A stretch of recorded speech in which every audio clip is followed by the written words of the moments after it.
他是跟他的老人家的弟弟妹妹见过面啊，就回去了。下次过来吃个饭，方便，所以就多来了。去呢，我们每个月都有10次8次到那个拱北吃东西，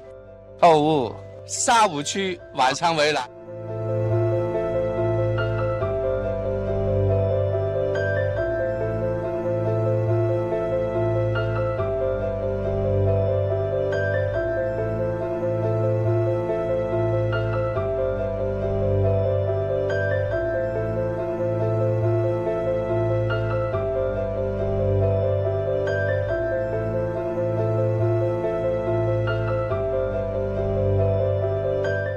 港珠澳大桥口岸作为这个2车北上的唯一的指定通行口岸，